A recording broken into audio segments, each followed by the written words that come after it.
আমারও থাকার অভিজ্ঞতা হয়েছিল, মন্তব্য উপদেষ্টা নাহিদের। আয়নাঘরে থাকার অভিজ্ঞতা জানিয়েছেন অন্তর্বর্তী সরকারের তথ্য ও সম্প্রচার মন্ত্রণালয়ের উপদেষ্টা নাহিদ ইসলাম। তিনি বলেছেন, যেখানে মানুষকে গুম করা হতো সেখানে আমারও 24 ঘন্টা থাকার অভিজ্ঞতা হয়েছিল। গতকাল ঢাকা বিশ্ববিদ্যালয়ের সামাজিক বিজ্ঞান অনুষদের মুজাফফর আহমেদ চৌধুরী অডিটোরিয়ামে তিনি এসব কথা বলেন। নাহিদ ইসলাম বলেছেন, আয়নাঘরের ভয়াবহ অভিজ্ঞতা সহ নিপীড়নের গল্প এতটাই ভয়াবহ যে ভুক্তভোগীরা এখনও সেগুলো বলতে চায় না। সেখানে সরকার থেকে তাদেরকে বারবার বলতে অনুরোধ করা হচ্ছে, কিন্তু তারপর তারা বলতে চায় না। তাদের সেই অভিজ্ঞতাগুলো এতটাই ভয়াবহ ছিল। আয়নাঘরে থাকার অভিজ্ঞতার কথা জানিয়ে তিনি বলেছেন, যেখানে মানুষকে গুম করা হতো সেখানে আমারও 24 ঘন্টা থাকার অভিজ্ঞতা হয়েছিল। আমি থেকেছি সেই রুমটায় এবং দেখেছি দেয়ালে তাদের লেখা, যারা দীর্ঘদিন ধরে সেখানে বন্দী ছিলেন। নাহিদ ইসলাম বলেন, প্রায় 1600-র মতো আবেদন করেছে গুম কমিশনে এবং সংখ্যাটা বেড়ে 5000 হতে পারে। মানে 5000 মানুষের গুম হয়েছে গত 15 থেকে 16 বছরে।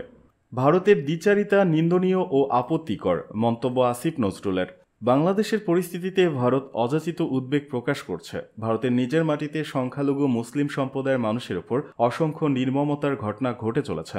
সেই নিয়ে তাদের সংকোচন বা অনুশোচনা নেই। ভারতের এই দ্বিচারিতা নিন্দনীয় ও আপত্তিকর বলে মন্তব্য করেছেন অন্তর্বর্তীকালীন সরকারের আইন উপদেষ্টা অধ্যাপক আসিফ নজরুল। শুক্রবার নিজের ফেসবুক পেজে এক পোস্টে তিনি এমন মন্তব্য করেছেন। ভয়েস অব আমেরিকা বাংলা জরিপে উদ্ধৃতি দিয়ে আইন উপদেষ্টা বলেন, বাংলাদেশের অধিকাংশ মানুষ মনে করছেন অন্তর্বর্তী সরকার দেশের সংখ্যালঘু জনগোষ্ঠীকে বিগত আওয়ামী লীগ সরকারের চেয়ে বেশি নিরাপত্তা দিতে পারছে। আমরা নিজেরাও দেখেছি ছাত্র সংগঠন, মাদ্রাসা ও রাজনৈতিক দল সহ বাংলাদেশের মানুষ সাম্প্রতিক দুর্গাপূজার সময় কিভাবে সংখ্যালঘুদের নিরাপত্তার জন্য কাজ করেছে। সর্বশেষ চট্টগ্রামে আইনজীবী সাইফুল ইসলামকে নির্মম ও উস্কানিমূলকভাবে হত্যার পরও বাংলাদেশের মুসলমানরা অসীম ধৈর্য ও সংযমের পরিচয় দিয়েছে। আইন উপদেষ্টা আরও বলেন, এরপরও বাংলাদেশের পরিস্থিতির উপর ভারতের অযাচিত উদ্বেগ প্রকাশ নেই। ভারতের নিজের মাটিতে সংখ্যালঘু মুসলিম সম্প্রদায়ের মানুষের ওপর অসংখ্য নির্মমতার ঘটনা ঘটে চলেছে, অথচ সেটা নিয়ে তাদের সংকোচন বা অনুশোচনা নেই। ভারতের এই দ্বিচারিতা নিন্দনীয় ও আপত্তিকর। স্ত্রী স্বজনদের সম্পদের পাহাড়, সাবেক গণশিক্ষা প্রতিমন্ত্রী জাকির হোসেনের প্রত্যক্ষ ও পরোক্ষ মদদ। ছোট ভাই রবিন ছিলেন এলাকার স্বঘোষিত স্বরাষ্ট্রমন্ত্রী।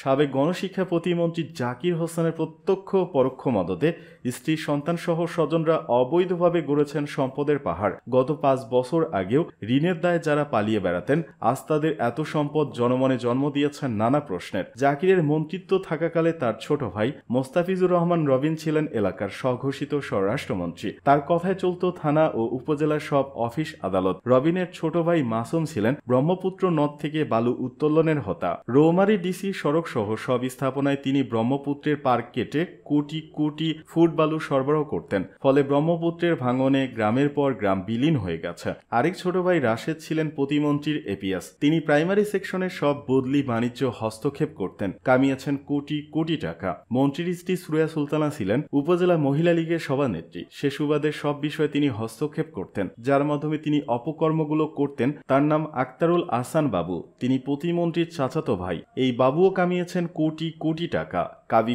কাবিটা সহ এমন প্রকল্পগুলো দেখতেন প্রতিমন্ত্রীর আরেক চাচাতো ভাই মশিউর রহমান ওরফে ফসিউর। 5 বছর আগে যাকে বাকিতে পণ্য দিত না দোকানদার, আজ তার রয়েছে বহুতল ভবন, গাড়ি ও কোটি টাকার ব্যাংক ব্যালেন্স। এছাড়া ছেলে সাফায়াত বিন জাকির ওরফে সৌরভ, মেয়ে সঞ্চয় নামে রয়েছে কোটি কোটি টাকার ব্যাংক ব্যালেন্স ও শেয়ার বাজার। জাকিরের আরেক চাচাতো ভাই সিক্ত মণ্ডলের নেতৃত্বে একটি সন্ত্রাসী বাহিনী কাজ করত। তারা প্রায় প্রতিদিনই জমি দখল, চাঁদাবাজি, মাদক, টেন্ডারবাজি সহ নানা কুকর্মে লিপ্ত থাকত। সিক্তর বড় ভাই শোয়েব আক্তার সোহাগ ছিলেন রৌমারী হাটের ইজারাদার। হাটে অতিরিক্ত টোল আদায় ও পুরনো পজিশন ভেঙে দিয়ে নতুন ব্যবসায়ীদের সে পজিশন 1.5 থেকে 2 লাখ টাকায় দিতেন। সিন্ডিকেটের মাধ্যমে তিনিও কোটি কোটি টাকার মালিক বনে গেছেন।